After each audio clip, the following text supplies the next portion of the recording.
Assalamualaikum warahmatullahi wabarakatuh.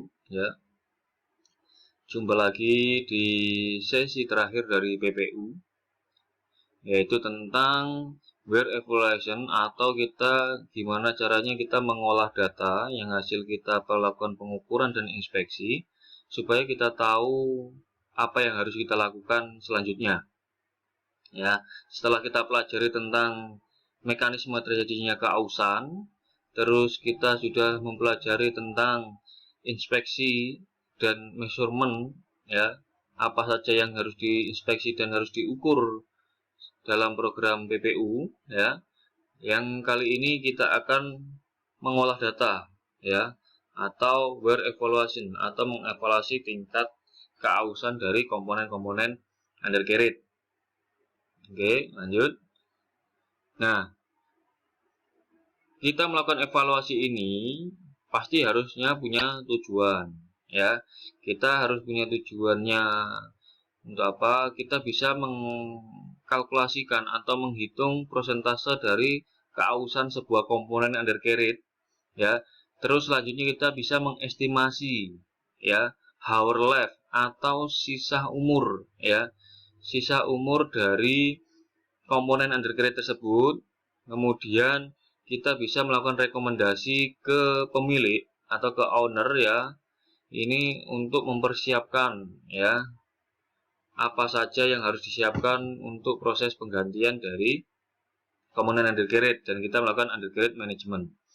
Nah, tujuan dari evaluasinya adalah kita melakukan PPO ini tujuannya adalah untuk achieve longer undercarriage life atau kita umur undercarriage itu bisa lama karena kita sudah tahu kita bisa proses maintenance-nya kita bisa lakukan dengan benar, maka umur undercarriage juga akan semakin tinggi. Terus kita bisa mereduce operating cost, ya, biaya operasinya kita bisa reduce, kita bisa merencanakan proses maintenance-nya untuk meminimalkan downtime-nya, ya, downtime ini. Terus owner juga dapat memilih, ya, opsi-opsi maintenance yang terbaik, ya. Kemudian kita bisa melakukan ordering part, ya, rekomendasi partnya seperti apa. Nah, basic dari keausan, ya, itu adalah semacam ini, ya. Jadi komponen itu kan semakin lama semakin ausnya, ya. Ini misalnya wear limitnya 6 mili, ya. Jadi dia akan keausannya juga seperti grafik semacam ini, ya. Oke. Nah, A ini, ya, ini adalah batas total life-nya. Nanti kita bisa melakukan pengukuran. Nah, untuk mengukur atau mengevaluasi data hasil pengukuran, kita bisa menggunakan yang pertama adalah wear chart dan hour life chart. Kedua, kita pakai KUC program, ini software, ya. Terus yang ketiga adalah nonlinear wear life persentase tabel. Ya, kita langsung aja. Kita pertama adalah wear chart dan hour life chart, ya. Jadi ini kita bisa mengukur hour life, ya. Nah, ini adalah warm chart-nya atau persentase keausan. Contoh, ya, contoh. Ini adalah tabel dari Link, ya. Ini Link Hack dan, ya, Busing. Di bagian sini, ini adalah ukuran dari kita menggunakan multiscale. Kalau yang sini, kita bisa menggunakan dari ultrasonic. Nah, dan di sini adalah persentase keausannya. Misal, ya, nanti kita ngukurnya di sini. Ini adalah 113,2, di bawahnya adalah 112,2. Nah, misalnya kita di 113, berarti kan di tengah-tengahnya sini. Berarti keausannya adalah sekitar 30-40%. Nah, nanti kita ukur. Ya, ini adalah warm chart-nya. Dan ini adalah hour life chart. Setelah kita tahu keausannya, persentase keausannya, maka kita bisa menggunakan hour life chart ini untuk mengetahui sisa dari umur komponen. Ya, nanti ada.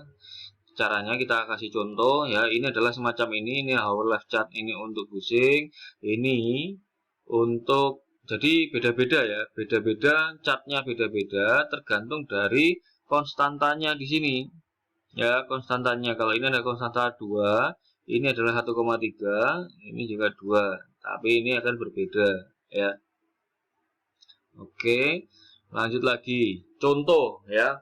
Yang step pertama, kita menghitung dimensional persentase dari keausannya.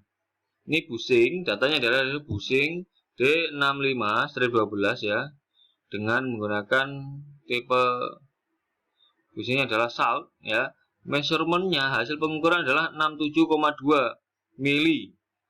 Nah, asumsinya mesin ini dioperasikan di high impact conditionnya ya. Maka kita bisa lihat di wear chart-nya. Nah, di sini ya, ini untuk busing, ini ada impact, ada normal. Nah, yang namanya impact pasti akan keausannya adalah lebih cepat. Makanya kita bisa lihat di sini 100%-nya antara impact dengan 100% normalnya jauh ya. Nah, tadi hasil pengukuran adalah 67,2 mili. 67,2 mili berarti kan di antara 67,4 dengan 66,9. Nah, di sini berarti keausannya adalah antara 50 sampai 60%. Nah, akhirnya kita bisa ngukurnya gini. Ya. Wear limitnya berapa selisihnya di sini? Selisihnya di sini adalah 5 mili. Ya. Ini wear limitnya 5 mili ya. Dari 69,9 sampai menjadi 64,9 ya. Nah, sementara keausan yang kita dapat adalah tadi 67,2. Berarti 69,9 dikurangi 67,2 ya. Hasilnya adalah 2,7. 2,7 dibagi dengan 5 mili. Nah, akhirnya apa? Ketemunya 54%. Ini adalah kita menggunakan warm chart-nya ya. Nah, wear limit ya, wear limit ini untuk menentukan bahwa kita komponen itu kita bisa rebuild atau kita ini scrap ya, atau kita buang atau juga jadi sampah. Nah, akhirnya apa? Jadi kalau kita bisa melakukan rebuild ya, kita rebuild ya. Jadi seperti itu. Nah, ketika rebuild ini udah dilaksanakan ya, dan cara apa? Turning busing ya kan, kita ngelas tambah daging atau overlaying ya di tricolor maupun ini ya kita lakukan. Kalau udah baru kita buang ya. Nah, ada normal limit dengan impact limit ya, yang tadi ya. Normal limit ya operasinya di daerah-daerah normal-normal aja. Kalau impact ketika dia berganti-ganti ya, misalnya di Rocky Land atau di jobset yang ada external force-nya ya, kita pakai impact limit. Contoh kedua ya, step kedua kita estimasi hour left-nya. Tadi kita ngukur busing ya, hasil persentasenya 54% won ya, kita menggunakan won chart-nya. Sementara umur sekarang ya, ini adalah 2500 jam si busing tadi. Jadi kita gunakan ini hour left chart-nya ya. Tadi kita dapat 54% ya. Terus umur komponennya 2500. Nah, 54% kita tarik garis mendatar ya. Terus 2500 jam kita tarik garis ke atas, ketemulah di satu titik yang semacam ini ya. Maka di sini ini adalah grafik-grafiknya yang kita pakai. Nah, kita membuat grafik bayangan yang mendekati antar dua garis ini. Jadi kita akan tarik kita tarik ke atas sampai ke hour left-nya. Kita mau keausan 100% di usia berapa sih? Ya, ini. Nah, di sini ternyata Ya, keausannya 100% kita tarik garis ke bawah, umurnya di 3.500. Padahal, ya kan? Padahal umur 2.500 keausannya baru 54%, tapi 100%-nya kenapa cuma di 3.500? Ya karena grafik ininya yang kita pakai adalah khusus untuk bushingnya, ya. Jadi seperti itu. Jadi kita udah tahu nih. Nah, akhirnya apa? Kita hour left-nya yaitu total potential hours ini adalah ketika 100% dikurangi current hours atau umur sekarang. Tadi hasil pengukuran dari grafik 3.500 jam dikurangi hasil umur sekarang adalah 2.500 jam, maka sisa umur komponen bushing tadi yaitu tinggal 1.000 jam. Ya. Nah, kalau current wear left-nya ya secara jam-jamannya ya secara umurnya itu sudah masuk 71,4%. Dari mana? Yaitu dari umur sekarang 2.500 jam dibanding dengan umur ketika 100% nanti kita prediksinya yaitu 3.500 jam. Sementara dimensional atau keausan dimensinya 54% berdasarkan dari wear chart-nya tadi ya, yaitu 2,7 dari 5 mili.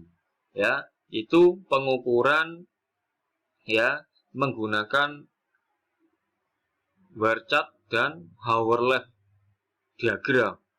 Ya, seperti itu. Nah, ini ada kita pakai KUC program atau software. Nah, kalau software ini kita ada formulanya yaitu Y sama dengan AX pangkat K. Ya, Y ini adalah prosentase ya, prosentasenya. A ini adalah nanti koefisien keausan, X ini adalah umur komponennya, K ini adalah konstanta yang sesuai dengan grafik tadi. Ada yang 1,3, ada yang 2,0. Ya, kalau kita pakai ini software, kita tinggal masukkan hasil pengukuran, maka akan langsung diketahui ya, diketahui keausannya dan sisa umurnya. Ya. Contohnya kayak gini ya, kita compare ya. Kalau kita pakai home chart dan hour chart adalah segini nih hasilnya ya. Ya.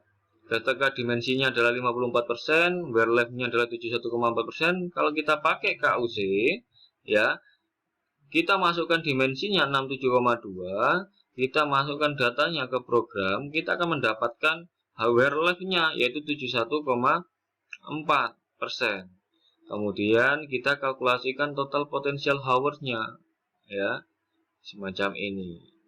Akhirnya hasilnya sama. Itu ya. Nah, ini adalah cara yang ketiga adalah nonlinear wear length table ya. Ini jarang kita gunakan ya. Total potential hours-nya adalah current hour dibagi dengan wear length-nya tadi. Ya. Ini nonlinear wear length table. Ya. Oke, itu pengukuran yang ada di hasil evaluasi dari komponen undercarriage ya. Kita evaluation ini pasti kita ini ya. Supaya apa kita bisa merekomendasikan ke owner untuk menilainya apakah ini perlu diputar atau tune pin bushing, atau kalau kita bisa rebuild atau harus diganti ya, replace atau kita switch. Nah, atau kita scrap. Nah, oke, itu ya di sesi terakhir dari materi program pemeriksaan undercarriage untuk unit Komatsu ya. Semoga ilmunya yang saya sampaikan ini bisa diaplikasikan dan bermanfaat buat kita semua sehingga kita bisa merekomendasikan ke perusahaan bahwa hasil pengukuran kita ini bisa dipertanggungjawabkan sesuai dengan ini. Oke, saya akhiri, kurang lebihnya saya mohon maaf. Jumpa lagi di sesi-sesi materi berikutnya. Assalamualaikum warahmatullahi wabarakatuh.